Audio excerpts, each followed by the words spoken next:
নদিয়ার কৃষ্ণগঞ্জের পর এবার শান্তিপুর ফের বিএলও বিতর্ক। 2002 সালের ভোটার তালিকায় নাম নেই বিএলওর পরিবারের। বয়স হয়নি বলে 2002 এর তালিকায় নাম নেই তারও দাবি বিএলও। শান্তিপুরের 185 নম্বর বুথের দায়িত্বপ্রাপ্ত বিএলওর নাম রজনীকান্ত পাল। বিষয়টি প্রকাশ্যে আসতেই শুরু হয়েছে রাজনৈতিক তরজা। 2002 এর ভোটার তালিকায় নাম না থাকা কাউকে দিয়ে বৈধ ভোটার যাচাইয়ের কাজ করানো নিয়ম বহির্ভূত দাবি বিজেপির। এই ঘটনা নিয়ে রাজনীতি করা উচিত নয় মন্তব্য শান্তিপুরের তৃণমূল বিধায়কের।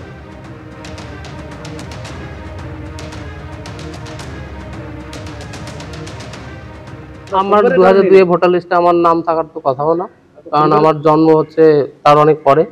পরিবারের নেই, আমার বাবা মার নেই, মা মারা গেছেন। বাবা আছেন, বেঁচে আছেন। বাবার কোথায় ভোটার লিস্টে নাম ছিল? বাবার ভোটার লিস্টে নাম ছিল না, পরে আর কি হয়েছে, কিন্তু 2002 ভোটার লিস্টে নাম নেই। আমার 18 বছর হওয়ার পরে উঠেছে, সেটা যতদূর সম্ভব মেবি 2014। এসআইআর তো হওয়ার জরুরি, কারণ এটা তো নতুন কিছু নয়, এর আগেও হয়েছে। বিডি অফিস থেকে এরকম আবার একটা নোটিশ করেছে, মানে আমাদের হোয়াটসঅ্যাপ গ্রুপে যে সমস্ত বিএলও তাদের লিস্ট আর কি আবার চেয়েছে, যে কাদের যে সমস্ত বিএলওদের 2002 নাম আছে বা তার মা বাবার নাম আছে তার ডিটেলস চেয়েছে, আমি দিয়ে দিয়েছি। 2002 এর ভোটার তালিকায় কারোর নাম না থাকা তেমন কাউকে দিয়ে ভোটার তালিকা সংশোধনের কাজ করানো নিয়ম বহির্ভূত। কি বলেছেন বিজেপি বিধায়ক, দেখুন। 2002 এর যে তালিকায় তার বাবা মায়ের নাম নেই, ফলে সেই ক্ষেত্রে এসআইআর এর যে নতুন নথিপত্র দেখানোর যে বিষয়টি, তার আওতাতে তো এই বিএলও নিজেও পড়বেন।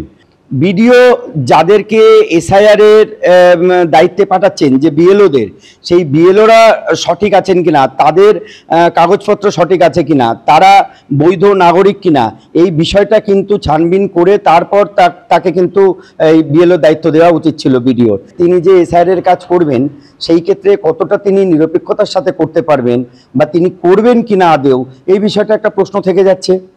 বিজেপি মুখপাত্রের কি বক্তব্য আপনারা শুনলেন, আর এই নিয়ে তৃণমূলের বক্তব্য, এই ঘটনা নিয়ে রাজনীতি করা উচিত নয়। হ্যাঁ, এই সমস্যা তো আছে। এরকম আপনারা আজকে বিএলওর শান্তিপুরে নাম এসছে, এই বিএলওর নাম নিশ্চয়ই তাহলে আজকে রাতারাতি সে শান্তিপুরে চলে আসেনি, তাহলে নিশ্চিতভাবে এসছে। তাহলে যে 13টা বা 14টা নথির দরকার আছে, সেই নথিগুলো না দিয়েই সে ভোটার তালিকায় নাম তুলেছিল পরবর্তীকালে 2002 সালের পরে। তাহলে সবার আগে আপনি ভাবুন, যে কাজ করতে যাবে সেই অবৈধ, তাহলে কাজ করলে কত অবৈধ বেরোবে। বিষয়টি নজরে এসেছে, রিপোর্ট পাঠিয়েছে বিডিও সন্দীপ ঘোষের বক্তব্য এবার রাখবো আপনাদের সামনে। আমরা এক ধরনের বিএলও নিয়ে এতদিন ধরে নির্বাচন পরিচালনা করে এসেছি।